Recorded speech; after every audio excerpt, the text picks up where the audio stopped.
നമസ്കാരം. PSC today YouTube ചാനലിലേക്ക് ഏവർക്കും സ്വാഗതം. നമ്മൾ ഇന്ന് നോക്കാൻ പോകുന്ന ടോപ്പിക് തിരുവിതാംകൂർ രാജവംശത്തെ പറ്റിയാണ്. തിരുവിതാംകൂർ രാജവംശത്തെ പറ്റിയാണ്. LGS, LDC എന്നീ മേഖലകൾ ഒരുപാട് തവണ PSC പ്രീവിയസ് ആയി ചോദിച്ച ചോദ്യങ്ങൾ തിരുവിതാംകൂർ രാജവംശത്തിൽ നിന്ന് വന്നിട്ടുണ്ട്. അതുകൊണ്ട് നമുക്ക് സമയം കളയേണ്ട, നമ്മുടെ ക്ലാസ്സിലേക്ക് പോകാം. തിരുവിതാംകൂർ രാജവംശം തൃപ്പാപ്പൂർ സ്വരൂപം എന്നറിയപ്പെട്ടിരുന്ന രാജവംശം തിരുവിതാംകൂർ രാജവംശം. തൃപ്പാപ്പൂർ സ്വരൂപം എന്ന പേരിൽ അറിയപ്പെട്ടിരുന്ന രാജവംശം തിരുവിതാംകൂർ രാജവംശമാണ്. വഞ്ചി ഭൂപതി എന്നും ശ്രീ പത്മനാഭദാസന്മാർ എന്നും അറിയപ്പെട്ടിരുന്ന തിരുവിതാംകൂർ രാജാക്കന്മാരായിരുന്നു പഠിക്കുക. വഞ്ചി ഭൂപതിമാരെന്നും പത്മനാഭദാസന്മാർ എന്നും അറിയപ്പെട്ടിരുന്ന തിരുവിതാംകൂർ രാജാക്കന്മാരായിരുന്നു. തിരുവിതാംകൂറിലെ ദേശീയ ഗാനം വഞ്ചീശമംഗളം എഴുതിയത് ഉള്ളൂർ എസ് പരമേശ്വര അയ്യറാണ് പഠിക്കുക. തിരുവിതാംകൂറിലെ ദേശീയ ഗാനം ചോദിച്ചാൽ വഞ്ചീശമംഗളമായിരുന്നു. രചിച്ചതാരാണ്? ഉള്ളൂർ എസ് പരമേശ്വര അയ്യറായിരുന്നു. തിരുവിതാംകൂർ രാജവംശത്തിന്റെ ദേശീയ മുദ്ര ശംഖുമുദ്ര. തിരുവിതാംകൂർ രാജവംശത്തിന്റെ ദേശീയ മുദ്ര എന്തായിരുന്നു? ശംഖുമുദ്രയായിരുന്നു. തിരുവിതാംകൂർ രാജവംശത്തിന്റെ കൊടിയുടെ നിറം ചുവപ്പാണ്. പഠിക്കണേ, തിരുവിതാംകൂർ രാജവംശത്തിലെ കൊടിയുടെ നിറം ചോദിച്ചാൽ അത് ചുവപ്പാണ്. തിരുവിതാംകൂർ രാജാക്കന്മാരുടെ കിരീടധാരണം അറിയപ്പെടുന്ന പേരാണ് ഹിരണ്യഗർഭം. തിരുവിതാംകൂർ രാജാക്കന്മാരുടെ കിരീടധാരണ ചടങ്ങ് അറിയപ്പെടുന്ന പേരാണ് ഹിരണ്യഗർഭം. ഒന്നുകൂടി പറയാം സുഹൃത്തുക്കളെ, തിരുവിതാംകൂർ രാജവംശത്തെ പറ്റി. തൃപ്പാപ്പൂർ സ്വരൂപം എന്ന പേരിൽ അറിയപ്പെടുന്ന രാജവംശം തിരുവിതാംകൂർ രാജവംശം. വഞ്ചി ഭൂപതി എന്നും ശ്രീ പത്മനാഭദാസന്മാരെന്നും അറിയപ്പെട്ടിരുന്നത് തിരുവിതാംകൂർ രാജാക്കന്മാരെയായിരുന്നു.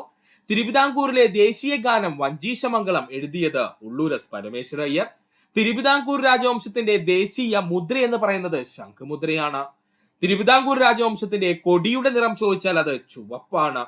തിരുവിതാംകൂർ രാജാക്കന്മാരുടെ കിരീടധാരണ ചടങ്ങ് അറിയപ്പെടുന്ന പേരാണ് ഹിരണ്യഗർഭം. എന്താണ്? ഹിരണ്യഗർഭം. നായർ ബ്രിഗേഡ് എന്ന പേരിൽ സൈന്യമുണ്ടായിരുന്ന രാജവംശമാണ് തിരുവിതാംകൂർ രാജവംശം. നായർ ബ്രിഗേഡ് എന്ന പേരില് സൈന്യമുണ്ടായിരുന്ന രാജവംശം ചോദിച്ചു കഴിഞ്ഞാൽ അത് തിരുവിതാംകൂർ രാജവംശമാണ്. ഇന്ത്യയിൽ ആദ്യമായി വനിതാ പോലീസിനെ നിയമിച്ച നാട്ടുരാജ്യം ചോദിച്ചാൽ തിരുവിതാംകൂർ ആണ്. ഇന്ത്യയിൽ ആദ്യമായിട്ട് വനിതാ പോലീസിനെ നിയമിച്ച നാട്ടുരാജ്യം ചോദിച്ചാൽ അത് തിരുവിതാംകൂർ ആണ്.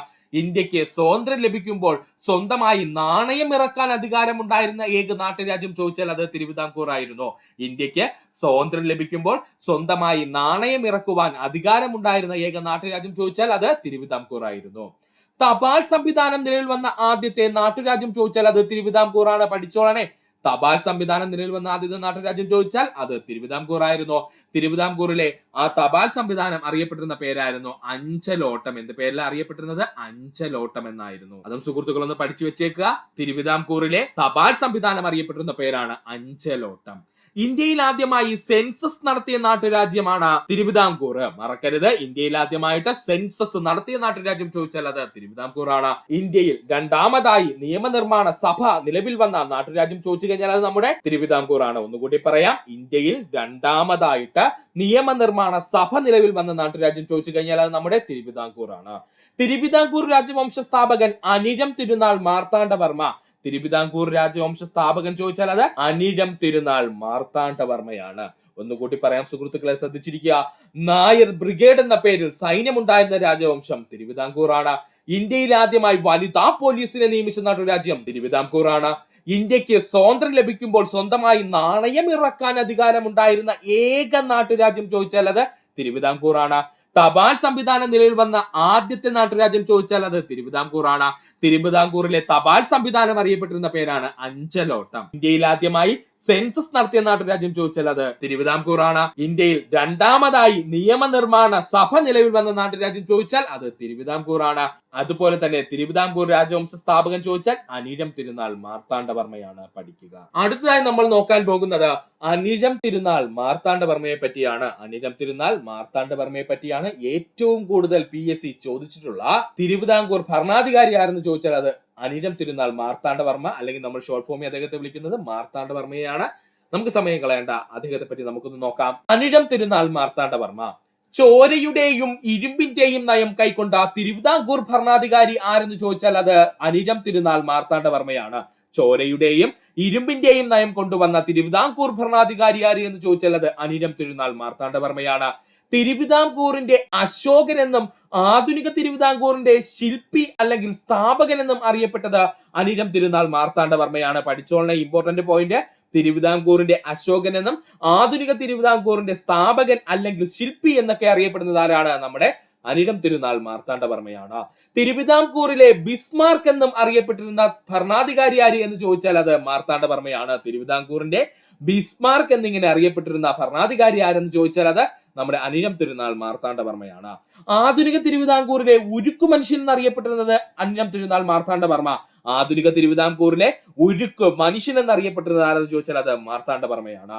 നെയ്യാറ്റിൻകരയുടെ രാജകുമാരൻ എന്നും നെയ്യാറ്റിൻകരയുടെ ഇളമുറ തമ്പുരാൻ എന്നും സ്വയം വിശേഷിപ്പിച്ച തിരുവിതാംകൂർ ഭരണാധികാരി ആര് എന്ന് ചോദിച്ചാൽ അത് അനിഴം തിരുനാൾ മാർത്താണ്ഡവർമ്മ. നെയ്യാറ്റിൻകരയുടെ രാജകുമാരനാണ് എന്നും നെയ്യാറ്റിൻകരയുടെ ഇളമുറ തമ്പുരാനാണ് താൻ എന്നും സ്വയം വിശേഷിപ്പിച്ച തിരുവിതാംകൂർ ഭരണാധികാരി ആരെന്ന് ചോദിച്ചാൽ അത് അനിഴം തിരുനാൾ മാർത്താണ്ഡവർമ്മയാണ്. ഹിരണ്യഗർഭം എന്ന ചടങ്ങ് ആരംഭിച്ച തിരുവിതാംകൂർ രാജാവ് മാർത്താണ്ഡവർമ്മയാണ്. പഠിച്ചോളനെ പ്രീവിയസ് ചോദ്യം. ഹിരണ്യഗർഭം എന്ന ചടങ്ങ് ആരംഭിച്ച തിരുവിതാംകൂർ രാജാവ് ആരാണ്? മാർത്താണ്ഡവർമ്മയാണ്. പത്മനാഭപുരം ആസ്ഥാനമാക്കി തിരുവിതാംകൂർ ഭരിച്ച ഭരണാധികാരി ആരെന്ന് ചോദിച്ചാൽ അത് മാർത്താണ്ഡവർമ്മയാണ്. പഠിക്കണേ, പത്മനാഭപുരം തലസ്ഥാനമാക്കി തിരുവിതാംകൂർ ഭരിച്ച ഭരണാധികാരി ആരെന്ന് ചോദിച്ചാൽ അത് മാർത്താണ്ഡവർമ്മയാണ്. പത്മനാഭപുരം അല്ലെങ്കിൽ നമുക്ക് മറ്റൊരു രീതിക്ക് പറഞ്ഞാൽ കൽക്കുളം. അപ്പോൾ അങ്ങനെ PSC ചോദിച്ചിട്ടുണ്ട്. കൽക്കുളം ആസ്ഥാനമാക്കി തിരുവിതാംകൂർ ഭരിച്ച ഭരണാധികാരി ആരെന്ന് ചോദിച്ചാലും മാർത്താണ്ഡവർമ്മ തന്നെയാണ്. പത്മനാഭപുരം ആസ്ഥാനമാക്കി തിരുവിതാംകൂർ ഭരിച്ച ഭരണാധികാരിയും മാർത്താണ്ഡവർമ്മ തന്നെയാണ്. മാർത്താണ്ഡവർമ്മയുടെ ഭരണകാലഘട്ടത്ത് തിരുവിതാംകൂറിലെ വ്യാപാര തലസ്ഥാനമായിരുന്നു മാവേലിക്കര. മാർത്താണ്ഡവർമ്മയുടെ ഭരണകാലത്ത് തിരുവിതാംകൂറിന്റെ വ്യാപാര തലസ്ഥാനം ഏത് എന്ന് ചോദിച്ചാൽ അത് മാവേലിക്കരയായിരുന്നു. ഒന്നുകൂടി പറയാൻ സുഹൃത്തുക്കളെ, ശ്രദ്ധിച്ചിരിക്കുക. വളരെ ഇമ്പോർട്ടന്റ് പോയിന്റുകളാണ് ഈ പറയുന്നത്. അത്രയും ചോരയുടെയും ഇരുമ്പിന്റെയും നയം കൈക്കൊണ്ട തിരുവിതാംകൂർ ഭരണാധികാരി മാർത്താണ്ഡവർമ്മയാണ്. തിരുവിതാംകൂറിന്റെ അശോകൻ എന്നും ആധുനിക തിരുവിതാംകൂറിന്റെ സ്ഥാപകൻ അല്ലെങ്കിൽ ശില്പി എന്നും അറിയപ്പെടുന്നത് മാർത്താണ്ഡവർമ്മ. തിരുവിതാംകൂറിന്റെ ബിസ്മാർക്ക് എന്നറിയപ്പെട്ടിരുന്നത് മാർത്താണ്ഡവർമ്മയാണ്. ആധുനിക തിരുവിതാംകൂറിലെ ഉരുക്കു മനുഷ്യൻ എന്നറിയപ്പെടുന്നത് മാർത്താണ്ഡവർമ്മയാണ്. നെയ്യാറ്റിൻകരയുടെ രാജകുമാരൻ എന്നും നെയ്യാറ്റിൻകരയുടെ ഇളമുറ തമ്പുരാൻ എന്നും സ്വയം വിശേഷിപ്പിച്ച തിരുവിതാംകൂർ ഭരണാധികാരി മാർത്താണ്ഡവർമ്മയാണ്. ഹിരണ്യഗർഭം ചടങ്ങ് ആരംഭിച്ച തിരുവിതാംകൂർ രാജാവ് ആരെന്ന് ചോദിച്ചാൽ അത് മാർത്താണ്ഡവർമ്മയാണ്. പത്മനാഭപുരം കൊട്ടാരം തലസ്ഥാനമാക്കി തിരുവിതാംകൂർ ഭരിച്ച ഭരണാധികാരി ആരെന്ന് ചോദിച്ചാൽ അത് മാർത്താണ്ഡവർമ്മയാണ്. അല്ലെങ്കിൽ നമുക്ക് പറയാം കൽക്കുളം തലസ്ഥാനമാക്കിക്കൊണ്ട് തിരുവിതാംകൂർ ഭരിച്ച ഭരണാധികാരി ആരെന്ന് ചോദിച്ചാൽ മാർത്താണ്ഡവർമ്മയാണ്. അല്ലെങ്കിൽ ഇനി PSC ചോദിക്കുന്നതാണ് മാർത്താണ്ഡവർമ്മയുടെ ഭരണകാലഘട്ടത്തില് തിരുവിതാംകൂറിന്റെ തലസ്ഥാനം എന്ന് ചോദിച്ചാൽ അത് കൽക്കുളമാണ്. ഏതാണ്? കൽക്കുളമാണ്. മാർത്താണ്ഡവർമ്മയുടെ ഭരണകാലത്ത് തിരുവിതാംകൂറിലെ വ്യാപാര തലസ്ഥാനം ചോദിച്ചാൽ അത് മാവേലിക്കര. ഇത്രയും ഭാഗം സുഹൃത്തുക്കളെ വ്യക്തമായി പഠിക്കുക. കായംകുളത്തെ കൃഷ്ണപുരം കൊട്ടാരത്തിലെ ഗജേന്ദ്രമോക്ഷം ചുമർ ചിത്രം പണികഴിപ്പിച്ച തിരുവിതാംകൂർ ഭരണാധികാരി ആരെന്ന് ചോദിച്ചാൽ അത് മാർത്താണ്ഡവർമ്മയാണ്. പഠിച്ചോളനെ, കായംകുളത്തെ കൃഷ്ണപുരം കൊട്ടാരത്തിലെ ഗജേന്ദ്രമോക്ഷം ചുമർ ചിത്രം പണികഴിപ്പിച്ച തിരുവിതാംകൂർ രാജാവ് ആരെന്ന് ചോദിച്ചാൽ അത് മാർത്താണ്ഡവർമ്മയാണ്.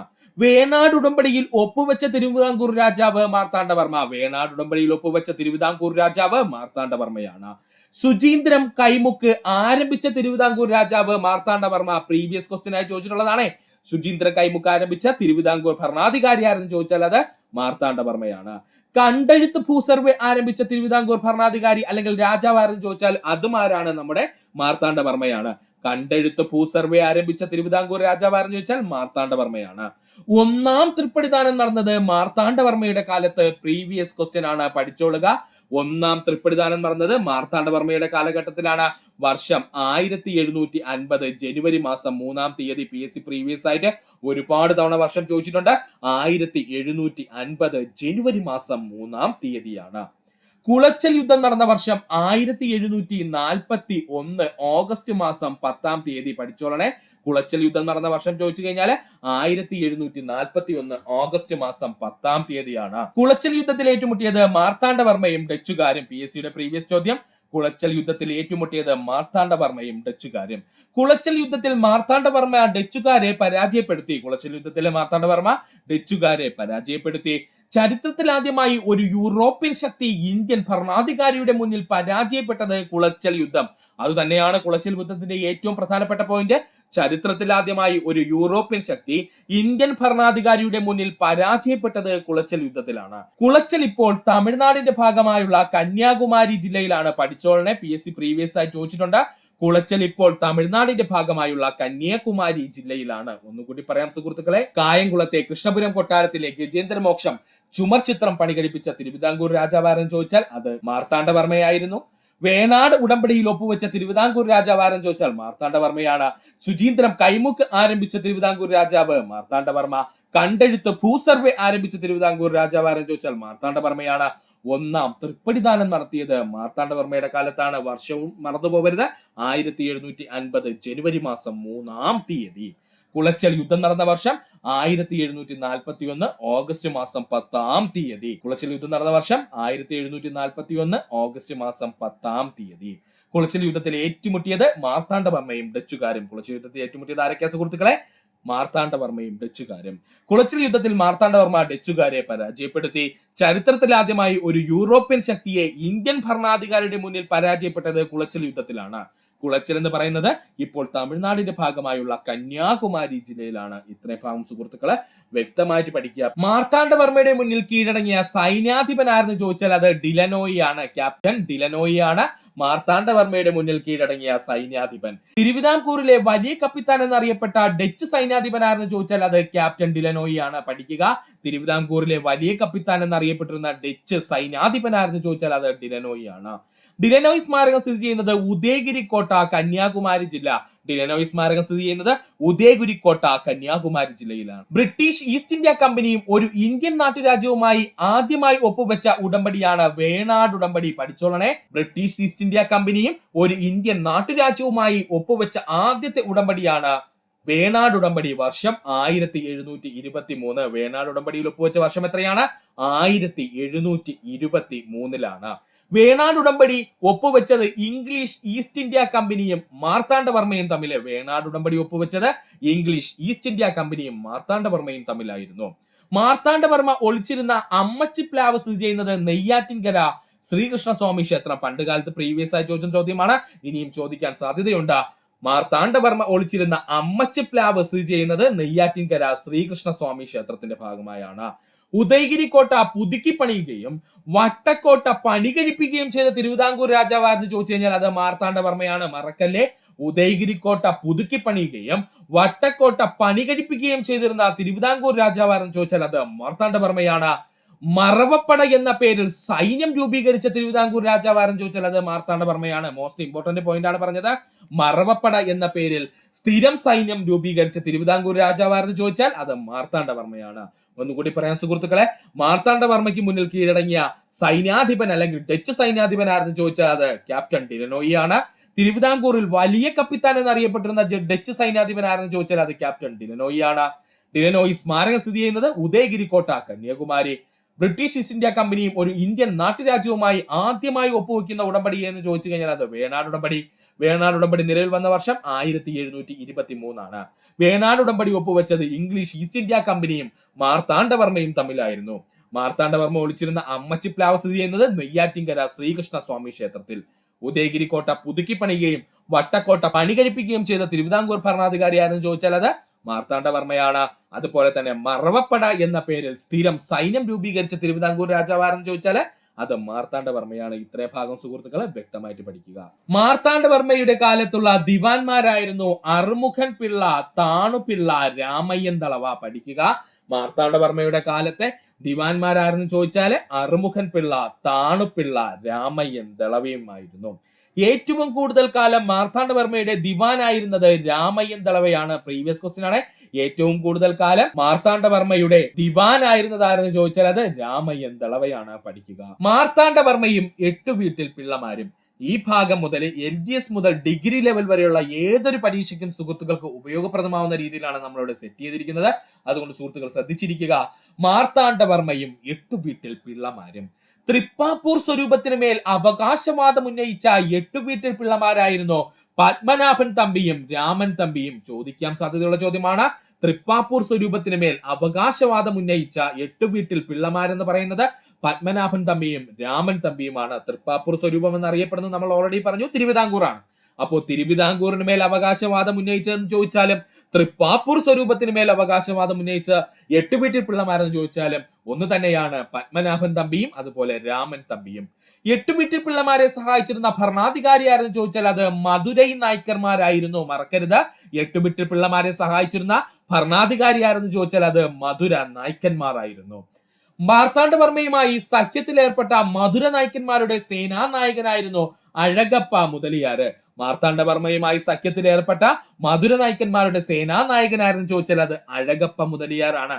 കൺഫ്യൂഷൻ ഉണ്ടാകല്ലേ.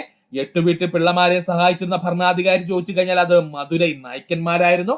അല്ലെങ്കിൽ മധുരൈ നായ്ക്കന്മാരുടെ സഹായത്തോടു കൂടിയാണ് 8 വീട്ടിൽ പിള്ളമാർ അതുവരെ തിരുവിതാംകൂർ ഭരിച്ചുകൊണ്ടിരുന്നത്. മാർത്താണ്ഡവർമ്മയുടെ വരവോടുകൂടി 8 വീട്ടിൽ പിള്ളമാരും മാർത്താണ്ഡവർമ്മയും തമ്മിൽ ഭരണത്തെ ചൊല്ലിയുള്ള സംഘർഷങ്ങൾ ഉണ്ടാവുകയും 8 വീട്ടിൽ പിള്ളമാരെ സഹായിക്കുന്നതിന് വേണ്ടിയിട്ട് ഈ മധുര നായ്ക്കന്മാർ അഴകപ്പ മുതലിയാർ എന്ന് പറയുന്ന അദ്ദേഹത്തിന്റെ സേനാ നായകനെ തിരുവിതാംകൂറിലേക്ക് അയക്കുകയും ചെയ്തു.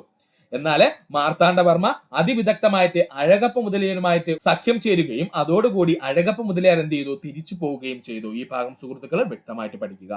മാർത്താണ്ഡവർമ്മയ്ക്കെതിരെ നിരന്തരം കലാപങ്ങൾ നടത്തിയിരുന്ന 8 വീട്ടിൽ പിള്ളമാരെ തുറങ്കലിൽ അടയ്ക്കുകയും പിള്ളമാരുടെ സ്വത്തുക്കൾ സർക്കാരിലേക്ക് കണ്ടുകെട്ടുകയും ചെയ്തു. മാർത്താണ്ഡവർമ്മയ്ക്കെതിരെ നിരന്തരം കലാപങ്ങൾ നടത്തിയിരുന്ന 8 വീട്ടിൽ പിള്ളമാരെ തുറങ്കലിൽ അടയ്ക്കുകയും പിള്ളമാരുടെ സ്വത്തുവകകൾ സർക്കാരിലേക്ക് കണ്ടുകെട്ടുകയും ചെയ്തു. അവരുടെ സ്ത്രീകളെയും കുട്ടികളെയും അടിമകളാക്കി മുക്കുവർക്ക് വിൽക്കുകയും ചെയ്തു. 8 വീട്ടിൽ പിള്ളമാരുടെ സ്ത്രീകളെയും കുട്ടികളെയും അടിമകളാക്കി മുക്കുവർക്ക് വിൽക്കുകയും ചെയ്തു. 8 വീട്ടിൽ പിള്ളമാരുടെ തറവാടുകൾ ഇരുന്ന സ്ഥലത്ത് കുളം കുഴിക്കുകയും ചെയ്തു. ആര്? മാർത്താണ്ഡവർമ്മ. 8 വീട്ടിൽ പിള്ളമാരുടെ തറവാടിരുന്ന സ്ഥലത്ത് കുളം കുഴിക്കുകയും ചെയ്തു. എന്താണ്? മാർത്താണ്ഡവർമ്മ. ഇതോടുകൂടി തിരുവിതാംകൂറിൽ പ്രമാണിമാരുടെ നാടിവാഴിത്തം അവസാനിക്കുകയും തിരുവിതാംകൂർ രാജഭരണത്തിന് കീഴിൽ വരികയും ചെയ്തു. ഒന്നുകൂടി പറയാൻ സുഹൃത്തുക്കളെ ശ്രദ്ധിച്ചിരിക്കുക. തൃപ്പാപ്പൂർ സ്വരൂപത്തിന് മേൽ അവകാശവാദം ഉന്നയിച്ച 8 വീട്ടിൽ പിള്ളമാര് പത്മനാഭൻ തമ്പിയും രാമൻ തമ്പിയും. തൃപ്പാപ്പൂർ സ്വരൂപം എന്ന് പറഞ്ഞു കഴിഞ്ഞാൽ നമ്മുടെ തിരുവിതാംകൂർ ആണ്. 8 വീട്ടിൽ പിള്ളമാരെ സഹായിച്ചിരുന്ന ഭരണാധികാരി ചോദിച്ചാല് മധുരൈ നായ്ക്കന്മാർ. മാർത്താണ്ഡവർമ്മയുമായി സഖ്യത്തിലേർപ്പെട്ട മധുരൈ നായ്ക്കന്മാരുടെ സേനാ നായകൻ ചോദിച്ചാൽ അഴകപ്പ മുതലിയാരാണ്. മാർത്താണ്ഡവർമ്മയ്ക്കെതിരെ നിരന്തരം കലാപങ്ങൾ നടത്തിയിരുന്ന 8 വീട്ടിൽ പിള്ളമാരെ തുറങ്കലിൽ അടയ്ക്കുകയും പിള്ളമാരുടെ സ്വത്തുവകകൾ സർക്കാരിലേക്ക് കണ്ടുകെട്ടുകയും ചെയ്തു. അവരുടെ സ്ത്രീകളെയും കുട്ടികളെയും അടിമകളാക്കി മുക്കുവർക്ക് വിൽക്കുകയും ചെയ്തു. ആരാണ്? മാർത്താണ്ഡവർമ്മ. 8 വീട്ടിൽ പിള്ളമാരുടെ തറവാടുകൾ ഇരുന്ന സ്ഥലം കുളം കുഴിക്കുകയും ചെയ്തു. ആരാണ്? മാർത്താണ്ഡവർമ്മ. പഠിക്കുക, ഇമ്പോർട്ടന്റ് പോയിന്റ് ആണ്. ഇതോടുകൂടി തിരുവിതാംകൂറിൽ പ്രമാണിമാരുടെ നാടുവാഴിത്തം അവസാനിക്കുകയും തിരുവിതാംകൂർ രാജഭരണത്തിന് കീഴിൽ വരികയും ചെയ്തു. ഇത്രയും ഭാഗം സുഹൃത്തുക്കളെ പഠിച്ചു വെക്കുക. മാർത്താണ്ഡവർമ്മയും യുദ്ധങ്ങളുമാണ് നമ്മൾ ഇനി പഠിക്കാൻ പോകുന്നത്. അതിൽ ആദ്യമായി നമുക്ക് പഠിക്കേണ്ടതാണ് ആറ്റിങ്ങൽ ലയനം. ഈ ആറ്റിങ്ങൽ ലയനത്തിനൊരു പ്രത്യേകത ഉണ്ട് സുഹൃത്തുക്കളെ. മാർത്താണ്ഡവർമ്മ ഒരിക്കലും ആറ്റിങ്ങൽ പിടിച്ചെടുത്തിട്ടില്ല, അല്ലെങ്കിൽ ആറ്റിങ്ങലിന് നേരെ മാർത്താണ്ഡവർമ്മ ഒരിക്കലും എന്ത് ചെയ്തിട്ടില്ല, യുദ്ധം നടത്തിയിട്ടില്ല. അതിനുള്ള കാരണം എന്ന് നമ്മളിവിടെ വിശദമായി പറയുന്നുണ്ട്. മാർത്താണ്ഡവർമ്മ ആറ്റിങ്ങലിനെ തിരുവിതാംകൂറിൽ ലയിപ്പിച്ച വർഷം 1730. മാർത്താണ്ഡവർമ്മ ആറ്റിങ്ങലിനെ തിരുവിതാംകൂറിൽ ലയിപ്പിച്ച വർഷം 1730 8 വീട്ടിൽ പിള്ളമാരുടെ പതനത്തോടുകൂടി രാജവിസ്തൃതി വർദ്ധിപ്പിക്കുന്നതിന് ശ്രദ്ധ ചെലുത്തിയ മാർത്താണ്ഡവർമ്മ ആദ്യമായി തിരുവിതാംകൂറിന്റെ ഭാഗമാക്കി മാറ്റിയ പ്രദേശം ചോദിച്ചാൽ അത് ആറ്റിങ്ങലാണ്. മോസ്റ്റ് ഇമ്പോർട്ടന്റ് പോയിന്റ് ആണ് പറഞ്ഞത്. 8 വീട്ടിൽ പിള്ളമാരുടെ പതനത്തോടുകൂടി രാജവിസ്തൃതി വർദ്ധിപ്പിക്കുന്നതിന് ശ്രദ്ധ ചെലുത്തിയ മാർത്താണ്ഡവർമ്മ ആദ്യമായി തിരുവിതാംകൂറിന്റെ ഭാഗമാക്കി മാറ്റിയത് ആറ്റിങ്ങലായിരുന്നു. ഏത് പ്രദേശത്തെയാണ്? ആറ്റിങ്ങലിനെയായിരുന്നു. ആറ്റിങ്ങൽ ദേശവാഴി നേരിട്ട് നിയന്ത്രണം ഏറ്റെടുത്തു. ഇതോടുകൂടി ആറ്റിങ്ങൽ ദേശവാഴി നേരിട്ട് നിയന്ത്രണം ഏറ്റെടുത്തു.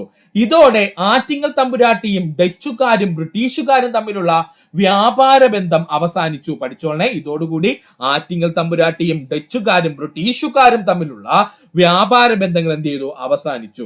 വേണാട് രാജവംശത്തിന്റെ തലവൻ എന്ന അവകാശം ഉപയോഗിച്ച് മാർത്താണ്ഡവർമ്മ ആറ്റിങ്ങലിനെ തിരുവിതാംകൂറിൽ ലയിപ്പിച്ചു. അല്ലാതെ ആറ്റിങ്ങലിനെതിരെ മാർത്താണ്ഡവർമ്മ യുദ്ധം നടത്തിയിട്ടില്ല. സുഹൃത്തുക്കൾ പഠിച്ചോളനെ. വേണാട് രാജവംശത്തിന്റെ തലവൻ എന്നുള്ള അവകാശം ഉപയോഗിച്ച് മാർത്താണ്ഡവർമ്മ ആറ്റിങ്ങലിനെ തിരുവിതാംകൂറിന്റെ ഭാഗത്ത് ലയിപ്പിക്കുകയാണ് ചെയ്തത്. ആറ്റിങ്ങൽ പിടിച്ചടക്കുന്നതിന് വേണ്ടി മാർത്താണ്ഡവർമ്മ യുദ്ധം നടത്തിയിട്ടില്ല. ഒന്നുകൂടി പറയാം സുഹൃത്തുക്കളെ. മാർത്താണ്ഡവർമ്മ ആറ്റിങ്ങലിനെ തിരുവിതാംകൂറിൽ ലയിപ്പിച്ചത് 1730. 8 വീട്ടിൽ പിള്ളമാരുടെ പതനത്തോടുകൂടി രാജ്യവിസ്തൃതി വർദ്ധിപ്പിക്കുന്നതിന് ശ്രദ്ധ ചെലുത്തിയ മാർത്താണ്ഡവർമ്മ ആദ്യമായി തിരുവിതാംകൂറിന്റെ ഭാഗമാക്കി മാറ്റിയ പ്രദേശം ചോദിച്ചാൽ അത് ആറ്റിങ്ങലാണ്. ആറ്റിങ്ങൽ ദേശവാഴി നേരിട്ട് നിയന്ത്രണം ഏറ്റെടുത്തു. ഇതോടുകൂടി ആറ്റിങ്ങലിന്റെ നിയന്ത്രണം ആരാണ്? ദേശവാഴി നേരിട്ട് ഏറ്റെടുത്തു. ഇതോടെ ആറ്റിങ്ങൽ തമ്പുരാട്ടിയും ഡച്ചുകാരും ബ്രിട്ടീഷുകാരും തമ്മിലുള്ള വ്യാപാര ബന്ധങ്ങൾ അവസാനിച്ചു. ഇതോടുകൂടി ആറ്റിങ്ങൽ തമ്പുരാട്ടിയും ഡച്ചുകാരും ബ്രിട്ടീഷുകാരും തമ്മിലുള്ള വ്യാപാര ബന്ധങ്ങൾ അവസാനിച്ചു. വേണാട് രാജവംശത്തിന്റെ തലവൻ എന്ന അവകാശം ഉപയോഗിച്ച് മാർത്താണ്ഡവർമ്മ ആറ്റിങ്ങലിനെ തിരുവിതാംകൂറിൽ ലയിപ്പിക്കുകയും ചെയ്തു. ഇത്രയും ഭാഗം സുഹൃത്തുക്കളെ വ്യക്തമായിട്ട് പഠിക്കും. അടുത്തതാണ് കൊല്ലം യുദ്ധം.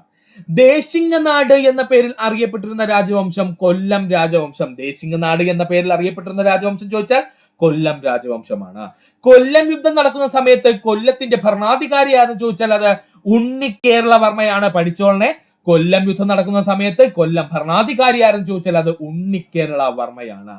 ഉണ്ണിക്കേരളവർമ്മയുമായി സഖ്യമുണ്ടാക്കിയ രാജവംശം കായംകുളം രാജവംശം. ഉണ്ണിക്കേരളവർമ്മയുമായിട്ട് സഖ്യമുണ്ടാക്കിയ രാജവംശം ഏതാണ്? കായംകുളം രാജവംശം. അല്ലെങ്കിൽ പറയാം മാർത്താണ്ഡവർമ്മയുടെ പടയോട്ട കാലത്ത് മാർത്താണ്ഡവർമ്മയിൽ നിന്നും രക്ഷ നേടുന്നതിന് വേണ്ടിയിട്ട് കൊല്ലത്തിനോടൊപ്പം സഖ്യമുണ്ടാക്കിയ രാജവംശം എന്ന് ചോദിച്ചാൽ അത് കായംകുളം രാജവംശമാണ്. പഠിക്കുക. കൊല്ലം യുദ്ധത്തിന് നേതൃത്വം നൽകിയത് ദളവ അറുമുഖൻ പിള്ളയാണ്. കൊല്ലം യുദ്ധത്തിന് നേതൃത്വം നൽകിയത് ആരാണ്? ദളവ അറുമുഖൻ പിള്ളയാണ്. പഠിച്ചോളേ. കൊല്ലം യുദ്ധത്തിന് നേതൃത്വം നൽകിയത് ആരാണ്? ദളവ അറുമുഖൻ പിള്ളയാണ്. യുദ്ധത്തിൽ പരാജയപ്പെട്ട ഉണ്ണിക്കേരളവർമ്മയെ തിരുവനന്തപുരത്ത് വലിയ കോയിക്കൽ കൊട്ടാരത്തിൽ ഒരു രാജകീയ തടവുകാരനായി പാർപ്പിക്കുകയും ചെയ്തു. ആരാണ്? നമ്മുടെ മാർത്താണ്ഡവർമ്മ. പഠിച്ചോളനെ. യുദ്ധത്തിൽ പരാജയപ്പെട്ട ഉണ്ണിക്കേരളവർമ്മയെ തിരുവനന്തപുരത്ത് കൊണ്ടുവരികയും അവിടുത്തെ വലിയ കോയിക്കൽ കൊട്ടാരത്തിൽ ഒരു രാജകീയ തടവുകാരനായിട്ട് പാർപ്പിക്കുകയും ചെയ്തു. ആരാണ്? മാർത്താണ്ഡവർമ്മ. ഒന്നുകൂടി പറയാം. കൊല്ലം യുദ്ധം ദേശിങ്ങനാട് എന്ന പേരിൽ അറിയപ്പെടുന്നത് കൊല്ലമാണ്. അതുപോലെ തന്നെ കൊല്ലം യുദ്ധം നടക്കുന്ന സമയത്ത് കൊല്ലം ഭരണാധികാരി ആരെന്ന് ചോദിച്ചാൽ ഉണ്ണിക്കേരളവർമ്മയായിരുന്നു. കേരളവർമ്മയുമായി സഖ്യമുണ്ടാക്കിയ രാജവംശം ചോദിച്ചാൽ അത് കായംകുളം രാജവംശമാണ്. കൊല്ലം യുദ്ധത്തിന് നേതൃത്വം നൽകിയത് ദളവ അറുമുഖൻ പിള്ളയാണ്. ആരുടെ ദിവാനായിരുന്നു ദളവ അറുമുഖൻ പിള്ള? മാർത്താണ്ഡവർമ്മയുടെ. അത്രയും ഭാഗം സുഹൃത്തുക്കൾ ശ്രദ്ധിച്ചു പഠിക്കുക. യുദ്ധത്തിൽ പരാജയപ്പെട്ട ഉണ്ണിക്കേരളവർമ്മയെ തിരുവനന്തപുരത്തെ വലിയ കോയിക്കൽ കൊട്ടാരത്തിൽ ഒരു രാജകീയ തടവുകാരനായി പാർപ്പിക്കുകയും ചെയ്തു. ആരാണ്? നമ്മുടെ മാർത്താണ്ഡവർമ്മ. പഠിക്കുക. അടുത്തതാണ് കായംകുളം യുദ്ധം. മാർത്താണ്ഡവർമ്മ ആദ്യമായി പിടിച്ചെടുത്ത കായംകുളത്തെ പ്രദേശം മാർത്ത, അതായത് ഇന്നത്തെ കരുനാഗപ്പള്ളി. മാർത്താണ്ഡവർമ്മ ആദ്യമായി പിടിച്ചെടുത്ത കായംകുളത്തെ പ്രദേശം ചോദിച്ചാൽ അത് മാർത്തയാണ്. അത് ഇന്നത്തെ കരുനാഗപ്പള്ളിയാണ്. കായംകുളം രാജാവ് കൊച്ചി, പുറക്കാട്, വടക്കംകൂർ എന്നിവിടങ്ങളിൽ രാജാക്കന്മാരുമായി ചേർന്ന് മാർത്താണ്ഡവർമ്മയ്ക്കെതിരെ സഖ്യം രൂപീകരിച്ചു. കായംകുളം രാജാവ് കൊച്ചി, പുറക്കാട്, വടക്കംകൂർ എന്നിവിടങ്ങളിലെ രാജാക്കന്മാരുമായി ചേർന്ന് മാർത്താണ്ഡവർമ്മയ്ക്കെതിരെ സഖ്യം രൂപീകരിച്ചു. മാർത്താണ്ഡവർമ്മയുടെ തടവിലാക്കിയിരുന്ന ഉണ്ണിക്കേരളവർമ്മയെ തടവു ചാടിച്ച രാജാവ് കായംകുളം രാജാവാണ്. പഠിച്ചോളനെ. മാർത്താണ്ഡവർമ്മയുടെ തടവിലായിരുന്ന ഉണ്ണിക്കേരളവർമ്മയെ തടവു ചാടിച്ച രാജാവാണെന്ന് ചോദിച്ചാൽ അത് കായംകുളം രാജാവായിരുന്നു. അല്ലെങ്കിൽ കായംകുളം രാജാവിന്റെ സഹായത്തോടു കൂടി ഉണ്ണിക്കേരളവർമ്മ എന്ത് ചെയ്തു? തടവു ചാടി മാർത്താണ്ഡവർമ്മയുടെ കയ്യിൽ നിന്നും. മാർത്താണ്ഡവർമ്മയെ തോൽപ്പിക്കുന്നതിന് വേണ്ടി സൈനിക സഹായം നൽകുവാൻ കായംകുളം രാജാവുമായി ധാരണയിലെത്തിയ വിദേശ ശക്തി എന്ന് ചോദിച്ചാൽ അത് ഡച്ചുകാർ. ഇപ്പൊ മനസ്സിലായല്ലോ കുളച്ചൽ യുദ്ധം ഉണ്ടാകാനുള്ള കാരണങ്ങളൊക്കെ ഇതിൽ നിന്നൊക്കെ ഉൾത്തിരിഞ്ഞതാണ് കേട്ടോ. മാർത്താണ്ഡവർമ്മയെ തോൽപ്പിക്കുന്നതിന് വേണ്ടി സൈനിക സഹായം നൽകുവാൻ കായംകുളം രാജാവുമായി ധാരണയിലെത്തിയ വിദേശ ശക്തി ഡച്ചുകാരായിരുന്നു.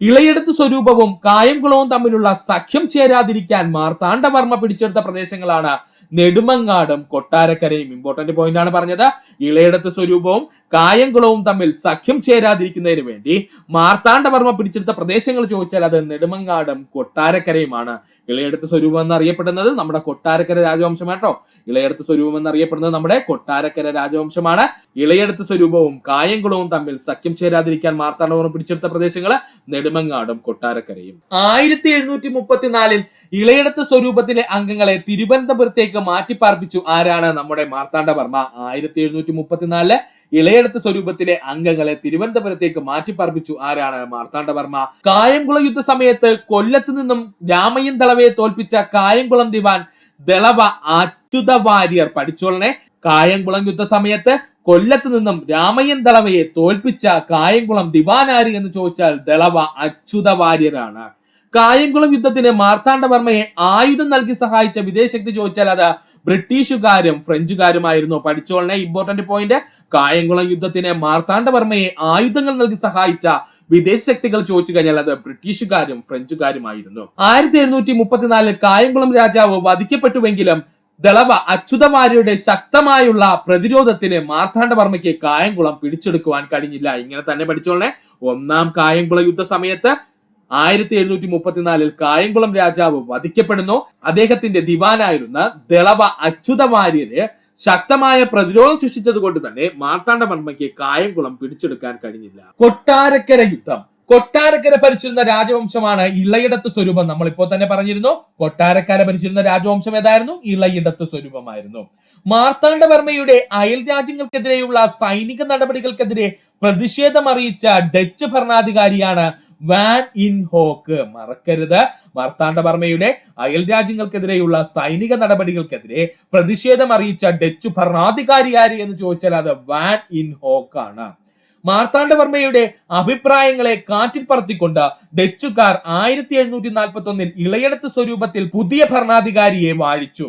മാർത്താണ്ഡവർമ്മയുടെ അഭിപ്രായങ്ങളെ കാറ്റിൽ പറത്തിക്കൊണ്ട് ഡച്ചുകാർ 1741 ഇളയടത്ത് സ്വരൂപത്തിൽ പുതിയ ഭരണാധികാരി എന്ത് ചെയ്തു? വാഴിച്ചു. ഇതോടെ മാർത്താണ്ഡവർമ്മ ഇളയടത്ത് സ്വരൂപവും ഡച്ചുകാരുടെ സൈന്യത്തെയും തോൽപ്പിക്കുകയും ഇളയടത്ത് സ്വരൂപത്തെ പിടിച്ചെടുക്കുകയും ചെയ്തു. പഠിക്കുക, ഇതോടെ മാർത്താണ്ഡവർമ്മ ഇളയടത്ത് സ്വരൂപം ഡച്ചുകാരുടെയും സൈന്യത്തെ തോൽപ്പിക്കുകയും ഇളയടത്ത് സ്വരൂപം പിടിച്ചെടുക്കുകയും ചെയ്തു. ഇളയടത്ത് സ്വരൂപത്തിന്റെ ഭരണാധികാരിയായിരുന്ന റാണിയെ ഡച്ചുകാരുടെ കീഴിൽ കൊച്ചിയിൽ അഭയം പ്രാപിച്ചു. ഇളയടത്ത് സ്വരൂപത്തിന്റെ ഭരണാധികാരിയായിരുന്ന റാണി ഡച്ചുകാരുടെ കീഴിൽ കൊച്ചിയിൽ അഭയം പ്രാപിക്കുകയും ചെയ്തു. ഒന്നുകൂടി പറയാൻ സുഹൃത്തുക്കളെ, കൺഫ്യൂഷൻ ഒന്നും വേണ്ട, ടൈം എടുത്ത് പഠിച്ചാൽ മതി. കൊട്ടാരക്കര ഭരിച്ചിരുന്ന രാജവംശം ചോദിച്ചാൽ അത് ഇളയിടത്ത് സ്വരൂപം. മാർത്താണ്ഡവർമ്മയുടെ അയൽ രാജ്യങ്ങൾക്കെതിരെയുള്ള സൈനിക നടപടികൾക്കെതിരെ പ്രതിഷേധം അറിയിച്ച ഡച്ച് ഭരണാധികാരി വാൻ ഇൻ ഹോക്ക് ആണ്. മാർത്താണ്ഡവർമ്മയുടെ അഭിപ്രായങ്ങളെ കാറ്റിൽ പറത്തിക്കൊണ്ട് ഡച്ചുകാർ 1741 ഇളയടത്ത് സ്വരൂപത്തിൽ പുതിയ ഭരണാധികാരിയെ വാഴിച്ചു. ഇതോടെ മാർത്താണ്ഡവർമ്മ ഇളയടത്ത് സ്വരൂപം ഡച്ചുകാരുടെ സൈന്യത്തെ തോൽപ്പിക്കുകയും ഇളയടത്ത് സ്വരൂപം എന്ത് ചെയ്തു? പിടിച്ചെടുക്കുകയും ചെയ്തു. ഇളയടത്ത് സ്വരൂപത്തിന്റെ ഭരണാധികാരിയായിരുന്ന റാണി ഡച്ചുകാരുടെ കീഴിൽ കൊച്ചിയിൽ അഭയം പ്രാപിക്കുകയും ചെയ്തു. പഠിക്കുക. അടുത്താണ് PSCയുടെ സ്ഥിരം ചോദ്യ മേഖല കുളച്ചൽ യുദ്ധം. അപ്പോൾ നമ്മള് ഇളയടത്ത് സ്വരൂപവും ഡച്ചുകാരും തമ്മിലുണ്ടായിരുന്ന ബന്ധത്തെ പറ്റി നമ്മൾ പറഞ്ഞിരുന്നു. അതിന്റെ ഭാഗമായാണ് 1741 ഓഗസ്റ്റ് 10 കുളച്ചൽ യുദ്ധം നടക്കുന്നത്. എന്താണ് കുളച്ചൽ യുദ്ധം എന്ന് നമുക്ക് നോക്കാം. തന്റെ ഭരണപരിഷ്കാരങ്ങൾക്കെതിരെയുള്ള ഡച്ചുകാരുടെ കൈകടത്തൽ മാർത്താണ്ഡവർമ്മയെ ഡച്ചുകാർക്കെതിരായി പട നയിക്കുവാൻ കാരണമായി.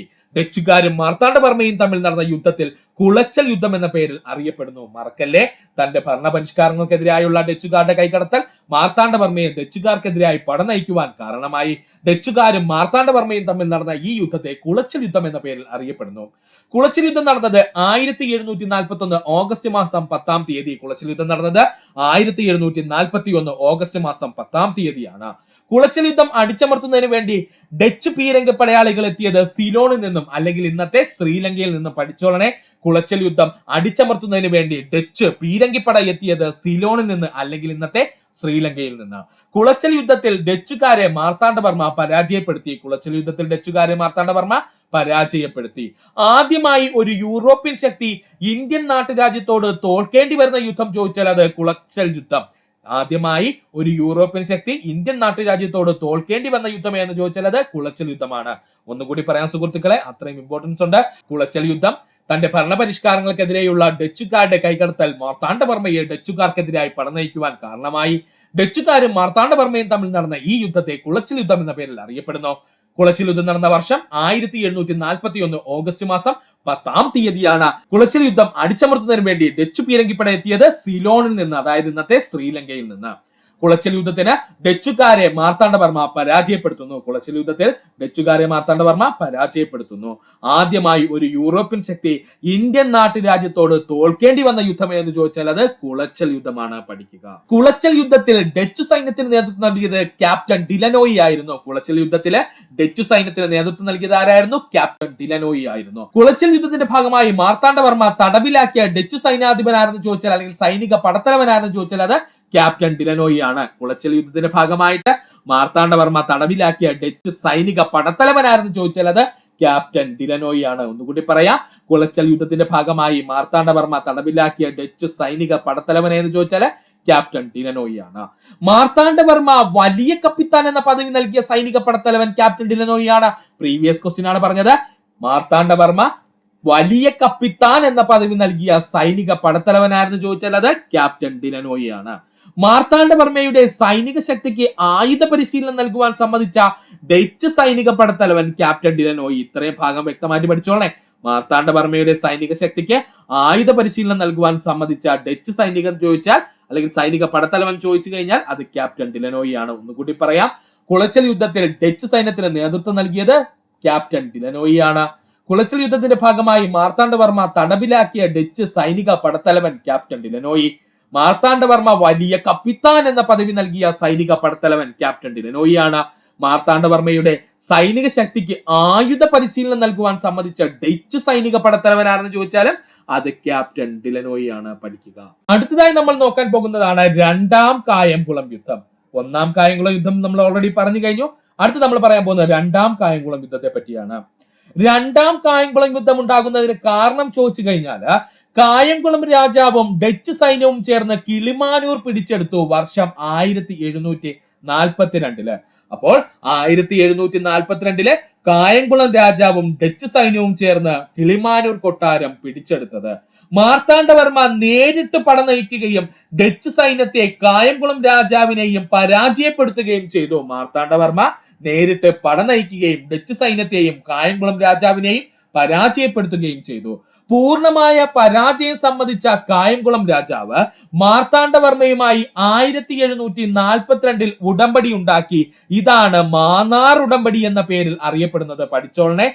പൂർണ്ണമായും പരാജയം സമ്മതിച്ച കായംകുളം രാജാവ് മാർത്താണ്ഡവർമ്മയുമായി 1742 ഉടമ്പടി ഉണ്ടാക്കുന്നു. ഇതാണ് മാന്നാർ ഉടമ്പടി എന്ന പേരിൽ അറിയപ്പെടുന്നത്. മാന്നാർ ഉടമ്പടി പ്രകാരം കായംകുളം രാജാവ് ദേശിങ്ങനാടിന്റെ അല്ലെങ്കിൽ നമ്മുടെ കൊല്ലം രാജവംശത്തിന്റെ ആധിപത്യത്തിൽ ഉണ്ടായിരുന്ന എല്ലാ പ്രദേശങ്ങളും തിരുവിതാംകൂറിന് വിട്ടുകൊടുത്തു. പഠിക്കുക. മാന്നാർ ഉടമ്പടി പ്രകാരം കായംകുളം രാജാവ് ദേശിങ്ങനാടിന്റെ ഭാഗമായിട്ടുള്ള അല്ലെങ്കിൽ അതിന്റെ ആധിപത്യത്തിൽ ഉണ്ടായിരുന്ന പ്രദേശങ്ങളെല്ലാം തിരുവിതാംകൂറിന് വിട്ടുകൊടുത്തു. ഇത്രയും ഭാഗം വ്യക്തമായിട്ട് പഠിക്കുക. ഒന്നുകൂടി പറയുവാണേ, രണ്ടാം കായംകുളം യുദ്ധം നടന്നതിന് കാരണം എന്തെന്ന് ചോദിച്ചാൽ കായംകുളം രാജാവും ഡച്ച് സൈന്യവും ചേർന്ന് കിളിമാനൂർ പിടിച്ചെടുത്തു വർഷം 1742.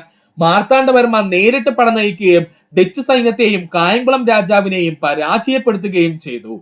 പൂർണ്ണ പരാജയം സമ്മതിച്ച കായംകുളം രാജാവ് മാർത്താണ്ഡവർമ്മയുമായി 1742 ഉടമ്പടി ഉണ്ടാക്കി. ഇതാണ് മാന്നാർ ഉടമ്പടി എന്ന പേരിൽ അറിയപ്പെടുന്നത്. മാന്നാർ ഉടമ്പടി പ്രകാരം കായംകുളം രാജാവ് ദേശിങ്ങനാടിന്റെ ആധിപത്യത്തിൽ ഉണ്ടായിരുന്ന പ്രദേശങ്ങളെല്ലാം തിരുവിതാംകൂറിന് വിട്ടുകൊടുത്തു. ഇത്രയും ഭാഗം വ്യക്തമായിട്ട് പഠിക്കുക. അടുത്തതാണ് അമ്പലപ്പുഴ യുദ്ധം. അമ്പലപ്പുഴ യുദ്ധത്തിന്റെ ഭാഗമായി മാർത്താണ്ഡവർമ്മയുമായി സഖ്യമുണ്ടാക്കിയ അമ്പലപ്പുഴയിലെ സൈനിക തലവന്മാരായിരുന്നു മാത്തൂർ പണിക്കരും തെക്കേടത്ത് ഭട്ടതിരിയും. പഠിച്ചോളനെ. ഇമ്പോർട്ടന്റ് ആണ്. അമ്പലപ്പുഴ യുദ്ധത്തിന്റെ ഭാഗമായി മാർത്താണ്ഡവർമ്മയുമായി സഖ്യമുണ്ടാക്കിയ അമ്പലപ്പുഴയിലെ സൈനിക തലവന്മാരായിരുന്നു ചോദിച്ചാൽ അത് മാത്തൂർ പണിക്കരും തെക്കേടത്ത് ഭട്ടതിരിയുമാണ്. അപ്പോൾ മാത്തൂർ പണിക്കരും തെക്കേടത്ത് ഭട്ടതിരിയും അമ്പലപ്പുഴ രാജാവിന്റെ സൈനിക തലവന്മാരായിരുന്നു. എന്നാൽ മാർത്താണ്ഡവർമ്മയുടെ സൈന്യത്തിന് മുന്നില് അവരെന്ത് ചെയ്തു? അടിയറവ് പറയുകയും മാർത്താണ്ഡവർമ്മയുമായിട്ട് സഖ്യമുണ്ടാക്കുകയും ചെയ്തു. ആര്? മാത്തൂർ പണിക്കരും തെക്കേടത്ത് ഭട്ടതിരിയും. കൊച്ചി സൈന്യവും തിരുവിതാംകൂർ സൈന്യവും തമ്മിൽ ആനന്ദേശ്വരത്ത് വെച്ച് നടന്ന യുദ്ധത്തെ അമ്പലപ്പുഴ യുദ്ധം എന്ന് അറിയപ്പെടുന്നു. അതായത് വേറൊന്നുമില്ല സുഹൃത്തുക്കളെ, ഈ അമ്പലപ്പുഴ രാജാവിന്റെ ആകെ ഉണ്ടായിരുന്ന സൈനിക തലവന്മാരും ആരെ കൂടെ പോയി? മാർത്താണ്ഡവർമ്മയുടെ കൂടെ പോയി. അതോടുകൂടി അമ്പലപ്പുഴ രാജാവ് കൊച്ചി രാജാവുമായിട്ട് എന്ത് ചെയ്തു? സഖ്യമുണ്ടാക്കുകയും കൊച്ചി സൈന്യം എന്ത് ചെയ്തു? അമ്പലപ്പുഴ രാജാവിന്റെ രക്ഷയ്ക്കായിട്ട് മാർത്താണ്ഡവർമ്മയുടെ സൈന്യത്തെ ഏറ്റുമുട്ടുന്നതിന് വേണ്ടിയിട്ട് എവിടെ എത്തുന്നു? ആനന്ദേശ്വരം എന്ന് പറയുന്ന പ്രദേശത്ത് എത്തുന്നു. അവിടെ വെച്ച് തിരുവിതാംകൂർ സൈന്യവും കൊച്ചി സൈന്യവും തമ്മിൽ യുദ്ധം നടക്കുന്നു. ഇതിനെ അമ്പലപ്പുഴ യുദ്ധം എന്ന് അറിയപ്പെടുന്നു. അല്ലെങ്കിൽ അമ്പലപ്പുഴ യുദ്ധം അറിയപ്പെടുന്ന മറ്റൊരു പേരാണ് ആനന്ദേശ്വര യുദ്ധം. അതും പഠിച്ചോളണം കേട്ടോ. അമ്പലപ്പുഴ യുദ്ധം അറിയപ്പെടുന്ന മറ്റൊരു പേരാണ് ആനന്ദേശ്വര യുദ്ധം. അമ്പലപ്പുഴ യുദ്ധത്തിൽ വിജയിച്ചത് മാർത്താണ്ഡവർമ്മയാണ്. അമ്പലപ്പുഴ യുദ്ധത്തിൽ വിജയിച്ചത് മാർത്താണ്ഡവർമ്മയാണ്. യുദ്ധവിജയത്തിന്റെ ഭാഗമായി മാർത്താണ്ഡവർമ്മ തടവുകാരനാക്കുകയും വധിക്കുകയും ചെയ്ത കൊച്ചി സൈനിക തലവനായിരുന്നു ഇടിക്കേള മേനോൻ. പഠിച്ചോളനെ. യുദ്ധവിജയത്തിന്റെ ഭാഗമായി മാർത്താണ്ഡവർമ്മ തടവുകാരനാക്കുകയും പിന്നീട് വധിക്കുകയും ചെയ്ത കൊച്ചി സൈനിക തലവനാരെന്ന് ചോദിച്ചാൽ അതാണ് ഇടിക്കേള മേനോൻ. ആരാണ്? ഇടിക്കേള മേനോൻ. അമ്പലപ്പുഴ യുദ്ധത്തിന്റെ ഭാഗമായി തിരുവിതാംകൂറിൽ ചേർക്കപ്പെട്ട പ്രദേശം കരപ്പുറം, ഇന്നത്തെ ചേർത്തലയാണ്. പഠിക്കണേ. അമ്പലപ്പുഴ യുദ്ധത്തിന്റെ ഭാഗമായിട്ട് തിരുവിതാംകൂറിലേക്ക് ചേർക്കപ്പെട്ട പ്രദേശം ചോദിച്ചാൽ അത് കരപ്പുറം, ഇന്നത്തെ ചേർത്തലയിലാണ്. കൊച്ചിയുടെ ശക്തി പ്രദേശമായിരുന്ന ഉദയംപേരൂർ മുതൽ മാമല വരെ തിരുവിതാംകൂറിന്റെ ഭാഗമായി. ഇമ്പോർട്ടന്റ് പോയിന്റ് ആണ് പറഞ്ഞിരിക്കുന്നത്. കൊച്ചിയുടെ ശക്തി പ്രദേശമായിരുന്ന ഉദയംപേരൂർ മുതൽ മാമല വരെ ഇതോടുകൂടി തിരുവിതാംകൂറിന്റെ ഭാഗമായി. ഒന്നുകൂടി പറയാം സുഹൃത്തുക്കളെ. അമ്പലപ്പുഴ യുദ്ധത്തിന്റെ ഭാഗമായി മാർത്താണ്ഡവർമ്മയുമായി സഖ്യമുണ്ടാക്കിയ അമ്പലപ്പുഴയിലെ സൈനിക തലവന്മാർ ചോദിച്ചാൽ മാത്തൂർ പണിക്കരും തെക്കേടത്ത് ഭട്ടതിരിയുമാണ്. കൊച്ചി സൈന്യവും തിരുവിതാംകൂർ സൈന്യവും തമ്മിൽ ആനന്ദേശ്വരത്ത് വെച്ച് നടന്ന യുദ്ധത്തെ അമ്പലപ്പുഴ യുദ്ധം എന്ന പേരിൽ അറിയപ്പെടുന്നു. അമ്പലപ്പുഴ യുദ്ധത്തിൽ വിജയിച്ചത് മാർത്താണ്ഡവർമ്മയായിരുന്നു. യുദ്ധവിജയത്തിന്റെ ഭാഗമായി മാർത്താണ്ഡവർമ്മ തടവുകാരനാക്കുകയും അതിനുശേഷം വധിക്കുകയും ചെയ്ത കൊച്ചി സൈനിക തലവനാരെന്ന് ചോദിച്ചാൽ അത് ഇടിക്കേള മേനോനാണ്. അമ്പലപ്പുഴ യുദ്ധത്തിന്റെ ഭാഗമായി തിരുവിതാംകൂറിൽ ചേർക്കപ്പെട്ട പ്രദേശം ചോദിച്ചാൽ അത് കരപ്പുറം, ഇന്നത്തെ ചേർത്തല. കരപ്പുറം ഇന്നത്തെ ചേർത്തലയാണ്. അതുപോലെ തന്നെ കൊച്ചിയുടെ ശക്തി പ്രദേശമായിരുന്ന ഉദയംപേരൂർ മുതൽ മാമല വരെ തിരുവിതാംകൂറിന്റെ ഭാഗമായി. കൊച്ചി ശക്തി പ്രദേശമായിരുന്ന ഉദയംപേരൂർ മുതൽ മാമല വരെ തിരുവിതാംകൂറിന്റെ ഭാഗമായി പഠിക്കുക. അടുത്തായി നമ്മൾ പഠിക്കാൻ പോകുന്നതാണ് തിരുവിതാംകൂർ കൊച്ചി സന്ധി. തിരുവിതാംകൂർ കൊച്ചി സൈനിക സന്ധി ഉണ്ടായ വർഷം 1757. തിരുവിതാംകൂറും കൊച്ചി സൈനിക സന്ധി ഉണ്ടായ വർഷം 1757. ഈ സന്ധി പ്രകാരം അമ്പലപ്പുഴയിൽ നിന്നും തടവിലാക്കപ്പെട്ട കൊച്ചി സൈനികരെ മാർത്താണ്ഡവർമ്മ മോചിതരാക്കി. ഈ സന്ധി പ്രകാരം അമ്പലപ്പുഴയിൽ നിന്നും തടവിലാക്കപ്പെട്ട കൊച്ചി സൈനികരെ മാർത്താണ്ഡവർമ്മ മോചിതരാക്കി. കൊച്ചിയുടെ ഭാഗമല്ലാത്ത പ്രദേശങ്ങളിൽ തിരുവിതാംകൂർ പട നയിക്കുന്നത് കൊച്ചി തടയാൻ പാടില്ല എന്ന് ഈ സന്ധി പ്രകാരം പറയുന്നു. കൊച്ചിയുടെ ഭാഗമല്ലാത്ത പ്രദേശങ്ങളിൽ തിരുവിതാംകൂർ പട നയിക്കുകയാണെങ്കിൽ കൊച്ചിക്ക് അതിൽ ഇടപെടാൻ പാടില്ല എന്ന് ഈ സന്ധി പ്രകാരം പറയുന്നു. കോഴിക്കോട് സാമുദ്രത്തിൽ നിന്നും കൊച്ചിയെ തിരുവിതാംകൂർ സംരക്ഷിക്കുമെന്ന് ഈ ഉടമ്പടി പ്രകാരം പറയുന്നു. മോസ്റ്റ് ഇമ്പോർട്ടന്റ് പോയിന്റ് ആണ്. തിരുവിതാംകൂർ കൊച്ചി സന്ധി പ്രകാരം കോഴിക്കോട് സാമുദ്രത്തിൽ നിന്നും കൊച്ചിയെ തിരുവിതാംകൂർ സംരക്ഷിക്കുമെന്ന് ഉടമ്പടി പ്രകാരം പറയുന്നു. തിരുവിതാംകൂർ പുറത്താക്കിയ രാജാക്കന്മാരുമായി യാതൊരുവിധ സഖ്യവും പുലർത്തില്ല എന്ന് കൊച്ചി രാജാവ് സമ്മതിച്ചു. തിരുവിതാംകൂർ പുറത്താക്കിയ രാജാക്കന്മാരുമായി യാതൊരു സഖ്യവും പുലർത്തില്ല എന്നും കൊച്ചി രാജാവ് സമ്മതിച്ചു. തിരുവിതാംകൂർ കൊച്ചി സന്ധിക്ക് മുൻകൈയെടുത്ത കൊച്ചി പ്രധാനമന്ത്രിയായിരുന്നു ചോദിച്ചാൽ അത് പാലിയത്ത് കോമി അച്ഛനാണ്. പഠിച്ചോളനെ. തിരുവിതാംകൂർ കൊച്ചി സന്ധിക്ക് മുൻകൈയെടുത്ത കൊച്ചി പ്രധാനമന്ത്രിയായിരുന്നു ചോദിച്ചാൽ അത് പാലിയത്ത് കോമി അച്ഛനാണ്. ഒന്നുകൂടി പറയാം. തിരുവിതാംകൂർ കൊച്ചി സൈനിക സന്ധി ഉണ്ടായ വർഷം 1757. ഈ സന്ധി പ്രകാരം അമ്പലപ്പുഴയിൽ നിന്നും തടവിലാക്കപ്പെട്ട കൊച്ചി സൈനികരെ മാർത്താണ്ഡവർമ്മ മോചിതരാക്കി. കൊച്ചിയുടെ ഭാഗമല്ലാത്ത പ്രദേശങ്ങൾ തിരുവിതാംകൂർ പട നയിക്കുന്നത് കൊച്ചി തടയാൻ പാടില്ല എന്ന് ഈ സന്ധി മുഖാന്തരം പറയുന്നു. കോഴിക്കോട് സാമുദ്രത്തിൽ നിന്നും കൊച്ചിയെ തിരുവിതാംകൂർ സംരക്ഷിക്കുമെന്ന് ഈ ഉടമ്പടി പ്രകാരം പറയുന്നു. തിരുവിതാംകൂർ പുറത്താക്കിയ രാജാക്കന്മാരുമായി യാതൊരുവിധ സഖ്യവും പുലർത്തില്ല എന്ന കൊച്ചി രാജാവ് ഈ ഉടമ്പടി പ്രകാരം സമ്മതിക്കുന്നു.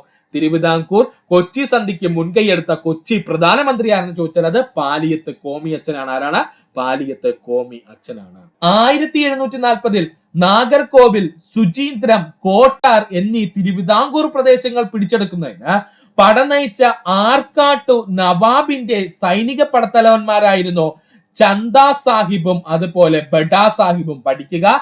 1740 നാഗർകോവിൽ, ശുചീന്ദ്രം, കോട്ടൂർ എന്നീ തിരുവിതാംകൂർ പ്രദേശങ്ങൾ പിടിച്ചെടുക്കുന്നതിന് പട നയിച്ച ആർക്കാട്ടു നവാബിന്റെ സൈനിക പടത്തലവന്മാരായിരുന്നു ചന്ദാ സാഹിബും ബഡാ സാഹിബും. രാമയ്യൻ ദളവ വലിയ തുകകൾ പാരിതോഷികമായി നൽകിയത് കൊണ്ട് ആർക്കാട്ട് നവാബിന്റെ സൈന്യത്തെ അനുനയിപ്പിച്ച് തിരിച്ചയച്ചു. രാമയ്യൻ ദളവ വലിയ തുകകൾ പാരിതോഷികമായി നൽകിക്കൊണ്ട് ആർക്കാട്ട് നവാബിന്റെ സൈന്യത്തെ എന്ത് ചെയ്തു? അനുനയിപ്പിച്ച് തിരിച്ചയച്ചു. അതൊന്ന് പഠിച്ചോളണം, ഇമ്പോർട്ടന്റ് ആണ്. 1740 നാഗർകോവിൽ, ശുചീന്ദ്രം, കോട്ടൂർ എന്നീ തിരുവിതാംകൂർ പ്രദേശം പിടിച്ചെടുക്കുന്നതിന് പട നയിച്ച ആർക്കാട്ടു നവാബിന്റെ സൈനിക പടത്തലവന്മാരാണ് ചന്ദാ സാഹിബും ബഡാ സാഹിബും. രാമയ്യൻ ദളവ വലിയ തുകകൾ പാരിതോഷികമായി നൽകിക്കൊണ്ട് ആർക്കാട്ട് നവാബിന്റെ സൈന്യത്തെ അനുനയിപ്പിച്ച് തിരിച്ചയക്കുകയായിരുന്നു ചെയ്തത്. ഇത്രയും ഭാഗം സുഹൃത്തുക്കളെ വ്യക്തമായിട്ട് പഠിക്കുക. അടുത്തതായി നമുക്ക് പഠിക്കാനുള്ളതാണ് മാർത്താണ്ഡവർമ്മയുടെ ഭരണ പരിഷ്കാരങ്ങള്. കാർഷിക വികസനം ലക്ഷ്യമിട്ടുകൊണ്ട് അണക്കെട്ടുകൾ, ജലസംഭരണ കേന്ദ്രങ്ങൾ, തോടുകൾ എന്നിവ നിർമ്മിച്ചത് മാർത്താണ്ഡവർമ്മയുടെ കാലഘട്ടത്തിലായിരുന്നു. കാർഷിക വികസനം ലക്ഷ്യമിട്ടുകൊണ്ട് അണക്കെട്ടുകൾ, ജലസംഭരണ കേന്ദ്രങ്ങൾ, തോടുകൾ എന്നിവ നിർമ്മിച്ചത് മാർത്താണ്ഡവർമ്മയുടെ കാലഘട്ടത്തിലായിരുന്നു. പൊന്മന അണ, പുത്തനണ എന്നിവ മാർത്താണ്ഡവർമ്മയുടെ കാലഘട്ടത്തിൽ പണി കഴിപ്പിച്ചു. പൊന്മന അണ എന്നും പുത്തനണ എന്നിവ മാർത്താണ്ഡവർമ്മയുടെ കാലഘട്ടത്തിൽ പണി കഴിപ്പിച്ചവയാണ്. തിരുവിതാംകൂറിന്റെ പ്രാന്തപ്രദേശത്തിലേക്ക് ശുദ്ധജലം എത്തിക്കുന്നതുമായി ബന്ധപ്പെട്ടിരിക്കുന്ന അണയാണ് പുത്തനണ. പഠിച്ചോളണം, ഇമ്പോർട്ടന്റ് പോയിന്റ് ആണ്. തിരുവിതാംകൂറിലെ പ്രാന്തപ്രദേശത്തേക്ക് ശുദ്ധജലം എത്തിക്കുന്നതുമായി ബന്ധപ്പെട്ട് നിർമ്മിച്ചിരിക്കുന്ന അണ ചോദിച്ചാൽ അത് പുത്തനണയാണ്. റോഡുകൾ പുതുക്കിപ്പണിയുകയും ഗതാഗത സൗകര്യം മെച്ചപ്പെടുത്തുകയും ചെയ്തു. റോഡുകള് പുതുക്കിപ്പണിയുകയും ഗതാഗത സൗകര്യം മെച്ചപ്പെടുത്തുകയും ചെയ്തു. പ്രതിരോധം വർദ്ധിപ്പിക്കുന്നതിന്റെ ഭാഗമായി തിരുവിതാംകൂർ സൈന്യത്തിൽ യൂറോപ്യൻ രീതിയിലുള്ള പരിശീലനവും ആയുധങ്ങളും നൽകി. പഠിച്ചോളുക. പ്രതിരോധം വർദ്ധിപ്പിക്കുന്നതിന്റെ ഭാഗമായിട്ട് തിരുവിതാംകൂർ സൈന്യത്തിന് യൂറോപ്യൻ മാതൃകയിലുള്ള പരിശീലനവും ആയുധങ്ങളും നൽകി. ഇക്കാലത്ത് കൊല്ലം, മാവേലിക്കര, ചങ്ങനാശ്ശേരി എന്നീ പ്രദേശങ്ങളിലെ കോട്ടകൾ പുതുക്കി പണിതു. ആരാണ്? മാർത്താണ്ഡവർമ്മ. അപ്പൊ മാർത്താണ്ഡവർമ്മയുടെ കാലത്താണ് കൊല്ലം, മാവേലിക്കര, ചങ്ങനാശ്ശേരി എന്നീ പ്രദേശങ്ങളിലെ കോട്ടകൾ പുതുക്കി പണിതത്. പത്മനാഭപുരം കൊട്ടാരം പുതുക്കി പണിയുകയും കൃഷ്ണപുരം കൊട്ടാരം നിർമ്മിക്കുകയും ചെയ്തു. പത്മനാഭപുരം കൊട്ടാരം പുതുക്കി പണിയുകയും കൃഷ്ണപുരം കൊട്ടാരം നിർമ്മിക്കുകയും ചെയ്തു മാർത്താണ്ഡവർമ്മയുടെ കാലഘട്ടത്തിൽ. ഒന്നുകൂടി പറയാം സുഹൃത്തുക്കളെ, മാർത്താണ്ഡവർമ്മയുടെ ഭരണപരിഷ്കാരങ്ങൾ വ്യക്തമായിട്ട് നമ്മൾ പഠിച്ചിരിക്കേണ്ടതാണ്. കാർഷിക വികസനം ലക്ഷ്യമിട്ടുകൊണ്ട് അണക്കെട്ടുകൾ, ജലസംഭരണ കേന്ദ്രങ്ങൾ, തോടുകൾ എന്നിവ നിർമ്മിച്ചു. പൊന്മന അണ, പുത്തനണ എന്നിവ മാർത്താണ്ഡവർമ്മയുടെ കാലഘട്ടത്തിൽ പണി കഴിപ്പിച്ചവയാണ്. തിരുവിതാംകൂറിലേക്കും പ്രാന്തപ്രദേശത്തേക്കും ശുദ്ധജലം എത്തിക്കുന്നതുമായി ബന്ധപ്പെട്ടിരിക്കുന്ന അണയെന്ന് ചോദിച്ചാൽ അത് പുത്തനണയാണ്. റോഡുകൾ പുതുക്കി പണിയുകയും ഗതാഗത സൗകര്യം മെച്ചപ്പെടുത്തുകയും ചെയ്തു. പ്രതിരോധം വർദ്ധിപ്പിക്കുന്നതിന് ഭാഗമായി തിരുവിതാംകൂർ സൈന്യത്തിന് യൂറോപ്യൻ രീതിയിലുള്ള പരിശീലനവും ആയുധങ്ങളും നൽകി. ഇക്കാലത്ത് കൊല്ലം, മാവേലിക്കര, ചങ്ങനാശ്ശേരി എന്നീ പ്രദേശങ്ങളിൽ കോട്ടകൾ പുതുക്കി പണിതു. പത്മനാഭപുരം കൊട്ടാരം പുതുക്കി പണിയുകയും കൃഷ്ണപുരം കൊട്ടാരം നിർമ്മിക്കുകയും ചെയ്തു മാർത്താണ്ഡവർമ്മയുടെ കാലഘട്ടത്തിൽ. 1739 നിലം പുരയിടങ്ങളുടെ കണ്ടെഴുത്തു നടത്താൻ മല്ലൻ ശങ്കരനെ ഏർപ്പാടാക്കുന്നു. 1739 നിലം പുരയിടങ്ങളുടെ കണ്ടെഴുത്തു നടത്താൻ മല്ലൻ ശങ്കരനെ ഏർപ്പാടാക്കുന്നു. മല്ലൻ ശങ്കരൻ വസ്തുവകകളെ ദേവസ്വമെന്നും ബ്രഹ്മസ്വമെന്നും ദാനമെന്നും പണ്ടാരവക എന്നിങ്ങനെ 4ആയി വിഭജിച്ചു. പഠിച്ചോളനെ, ഇപ്പോഴും PSC പ്രീവിയസ് ആയി ചോദിച്ചുകൊണ്ടിരിക്കുന്ന ചോദ്യം. മല്ലൻ ശങ്കരൻ വസ്തുവകകൾ ദേവസ്വമെന്നും ബ്രഹ്മസ്വമെന്നും ദാനമെന്നും പണ്ടാരവക എന്നിങ്ങനെ 4ആയി വിഭജിച്ചു. ഇരിപ്പൂ നിലങ്ങൾ ഒരുപ്പൂ നിലങ്ങളെ അപേക്ഷിച്ച് പാട്ടം ഇരട്ടിയാക്കി. ഇരിപ്പൂ നിലങ്ങൾക്ക് ഒരുപ്പൂ നിലങ്ങളെ അപേക്ഷിച്ച് പാട്ടം ഇരട്ടിയാക്കി. എല്ലാ ഭൂവുടമകൾക്കും കൈവശം വയ്ക്കുന്ന വസ്തുവകൾക്ക് കരം നിശ്ചയിച്ചുകൊണ്ട് പട്ടയം നൽകി. പഠിച്ചോണേ, എല്ലാ ഭൂവുടമകൾക്കും കൈവശം ഇരിക്കുന്ന വസ്തുവകകൾക്ക് കരം നിശ്ചയിച്ചുകൊണ്ട് പട്ടയം നൽകി. ആരുടെ കാലഘട്ടത്തിലാണ്? മാർത്താണ്ഡവർമ്മയുടെ കാലഘട്ടത്തില്. കുരുമുളക്, പുകയില, കാട്ടുകൊന്ന, അടയ്ക്ക എന്തൊക്കെയാണ്? കുരുമുളക്, പുകയില, കാട്ടുകൊന്ന, അടയ്ക്ക മുതലായ ചരക്കുകളുടെ കച്ചവടവും ഉപ്പ് നിർമ്മാണവും സർക്കാരിന്റെ കുത്തകയാക്കി മാറ്റി. പഠിച്ചോളുക, കുരുമുളക്, പുകയില, കാട്ടുകൊന്ന, അടയ്ക്ക മുതലായ ചരക്കുകളുടെ കച്ചവടവും ഉപ്പ് നിർമ്മാണവും സർക്കാരിന്റെ കുത്തകയാക്കി മാറ്റി. രാജ്യത്തെ നാനാഭാഗങ്ങളിലും പാണ്ഡികശാലകൾ തുറന്നു. രാജ്യത്തിന്റെ നാനാഭാഗങ്ങളിലും പാണ്ഡികശാലകൾ തുറന്നു. കള്ളക്കടത്ത് തടയുന്നതിന് വേണ്ടി അതിർത്തിയിൽ ചൗക്ക എന്നറിയപ്പെടുന്ന ചെക്ക് പോസ്റ്റുകൾ ആരംഭിച്ചത് മാർത്താണ്ഡവർമ്മയുടെ കാലഘട്ടത്തിലായിരുന്നു. പഠിച്ചോളിനെ, പ്രീവിയസ് ആയി ചോദിച്ച ചോദ്യമാണ്. കള്ളക്കടത്ത് തടയുന്നതിന് വേണ്ടി അതിർത്തിയിൽ ചൗക്ക എന്നറിയപ്പെടുന്ന ചെക്ക് പോസ്റ്റുകൾ ആരംഭിച്ചു. ആരാണ്? നമ്മുടെ മാർത്താണ്ഡവർമ്മ. കയറ്റുമതി ഇറക്കുമതി ചുങ്കം പിരിക്കുന്നതിന് പ്രത്യേക വകുപ്പുകൾ ആരംഭിച്ചിരുന്നു. കയറ്റുമതി ഇറക്കുമതി ചുങ്കം പിരിക്കുന്നതിന് പ്രത്യേക വകുപ്പുകൾ ആരംഭിച്ചിരുന്നു. ആരാണ്? മാർത്താണ്ഡവർമ്മ. തിരുവിതാംകൂറിലെ വ്യാപാര തലസ്ഥാനം മാവേലിക്കരയിലേക്ക് മാറ്റുകയും ചെയ്തു. തിരുവിതാംകൂറിന്റെ വ്യാപാര തലസ്ഥാനം മാവേലിക്കരയിലേക്ക് മാറ്റുകയും ചെയ്തു. ഇത്രയും ഭാഗം സുഹൃത്തുക്കളെ വ്യക്തമായിട്ട് പഠിക്കുക. ഒന്നുകൂടി പറയുവാണേ, 1739 നിലം പുരയിടങ്ങളുടെ കണ്ടെഴുത്തു നടത്തുവാൻ മല്ലം ശങ്കരനെ ഏർപ്പാടാക്കി. മല്ലൻ ശങ്കരൻ വസ്തുവകകൾ ദേവസ്വമെന്നും ബ്രഹ്മസ്വമെന്നും ദാനമെന്നും പണ്ടാരവക എന്നിങ്ങനെ 4ആയി വിഭജിച്ചു.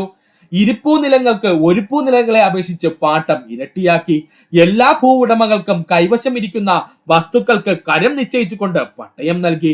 കുരുമുളക്, പുകയില, കാട്ടുകൊന്ന, അടയ്ക്ക മുതലായ ചരക്കുകളുടെ കച്ചവടവും ഉപ്പ് നിർമ്മാണവും സർക്കാരിന്റെ കുത്തകയാക്കി മാറ്റി.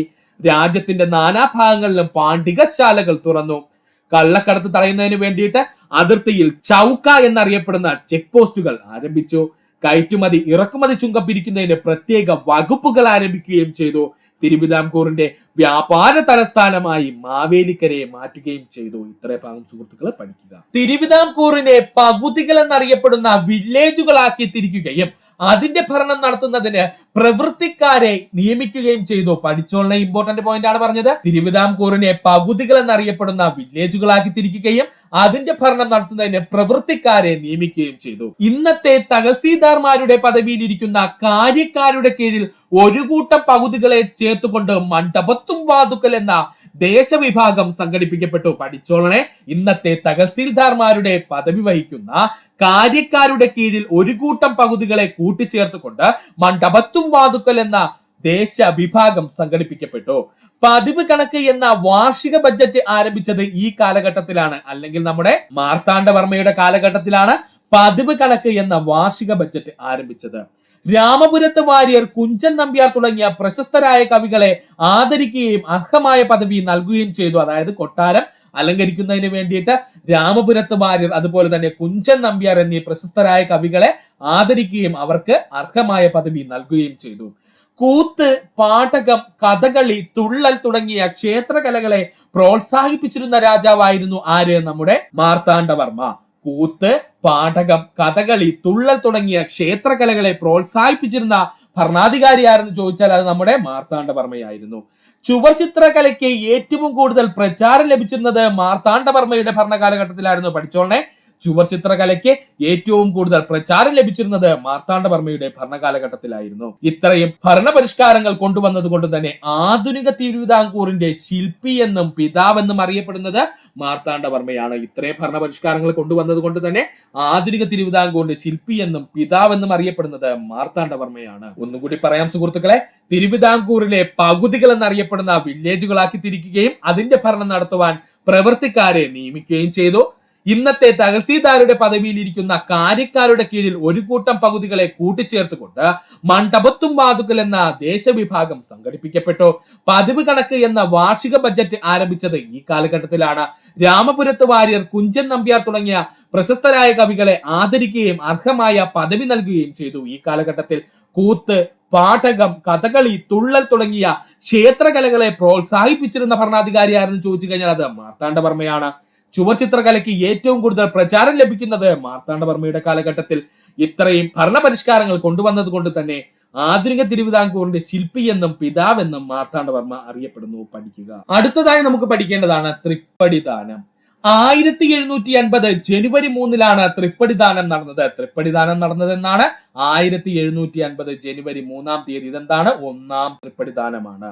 മാർത്താണ്ഡവർമ്മ തന്റെ സകല സമ്പാദ്യവും ശ്രീ പത്മനാഭന് സമർപ്പിക്കുകയും അന്ന് മുതൽ അദ്ദേഹവും അദ്ദേഹത്തിന്റെ അനന്തരാവകാശികളും പത്മനാഭദാസൻ എന്ന പേരിൽ തിരുവിതാംകൂർ ഭരിക്കുവാൻ തീരുമാനിച്ചു. ഇതാണ് തൃപ്പടിദാനം. എന്താണ് തൃപ്പടിദാനം ചോദിച്ചാല്, മാർത്താണ്ഡവർമ്മ തന്റെ സകല സമ്പാദ്യവും ശ്രീ പത്മനാഭന് സമർപ്പിക്കുകയും അന്ന് മുതൽ അദ്ദേഹവും അദ്ദേഹത്തിന്റെ അനന്തരാവകാശികളും പത്മനാഭദാസൻ എന്ന പേരിൽ തിരുവിതാംകൂർ ഭരിക്കുവാനും തീരുമാനിച്ചു.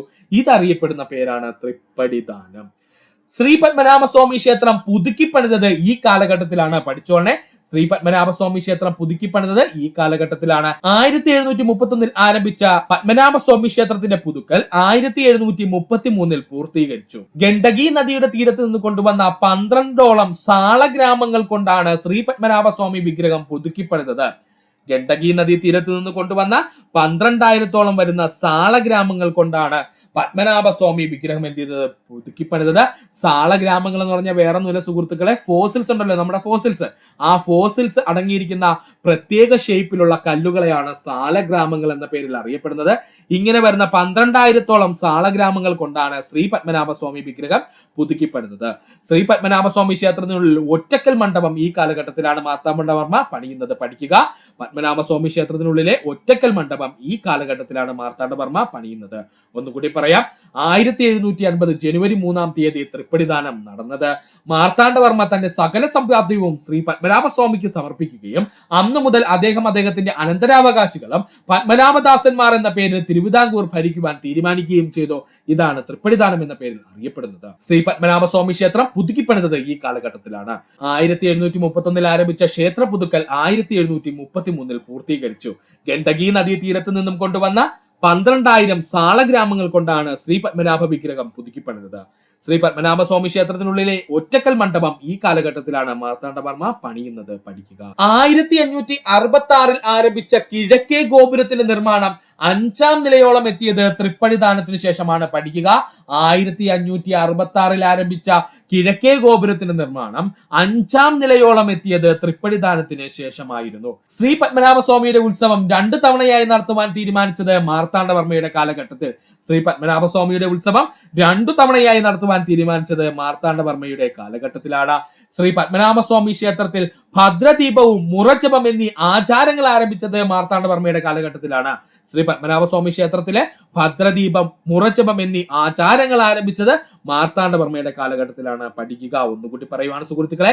1566 ആരംഭിച്ച കിഴക്കേ ഗോപുരത്തിന്റെ നിർമ്മാണം 5-ാം നിലയോളം എത്തിയത് തൃപ്പടിദാനത്തിന് ശേഷമായിരുന്നു. ശ്രീ പത്മനാഭസ്വാമിയുടെ ഉത്സവം 2 തവണയായി നടത്തുവാൻ തീരുമാനിച്ചത് മാർത്താണ്ഡവർമ്മയാണ്. ശ്രീ പത്മനാഭസ്വാമി ക്ഷേത്രത്തിൽ ഭദ്രദീപവും മുറജപം എന്നീ ആചാരങ്ങൾ ആരംഭിച്ചത് മാർത്താണ്ഡവർമ്മയാണ്. ഇത്രയും ഭാഗങ്ങൾ സുഹൃത്തുക്കളെ വ്യക്തമായിട്ട് പഠിക്കുക. ഇത്രയുമായിരുന്നു നമ്മൾ ഇന്ന് തിരുവിതാംകൂർ രാജവംശവും അതിനോടൊപ്പം തന്നെ മാർത്താണ്ഡവർമ്മയുമായി ബന്ധപ്പെട്ട് നമ്മൾ പഠിച്ചത്. ഇനി തിരുവിതാംകൂർ രാജവംശത്തിലെ മറ്റു രാജാക്കന്മാരെ നമുക്ക് വിശദമായി പഠിക്കേണ്ടതുണ്ട്. ഇത്രയും നേരം ഈ വീഡിയോ കണ്ട സുഹൃത്തുക്കൾ എല്ലാവർക്കും നന്ദി, നമസ്കാരം. ഈ വീഡിയോ നിങ്ങൾക്ക് ഇഷ്ടമായി എങ്കിൽ നിങ്ങളുടെ സുഹൃത്തുക്കൾ കൂടി ഒന്ന് ഷെയർ ചെയ്ത് കൊടുക്കുക. അതിനോടൊപ്പം തന്നെ നമ്മുടെ ചാനൽ ഒന്ന് സബ്സ്ക്രൈബ് ചെയ്ത് സഹായിക്കുക. സബ്സ്ക്രൈബ് ബട്ടണോട് ചേർന്നുള്ള ബെൽ ബട്ടൺ അമർത്തി കഴിഞ്ഞാൽ നമ്മൾ അപ്ലോഡ് ചെയ്യുന്ന വീഡിയോകൾ അപ്പോൾ തന്നെ നിങ്ങളിലെത്തുന്നതാണ്. സുഹൃത്തുക്കൾ എല്ലാവർക്കും നന്ദി, നമസ്കാരം. നല്ലൊരു ദിവസം നേരുന്നു.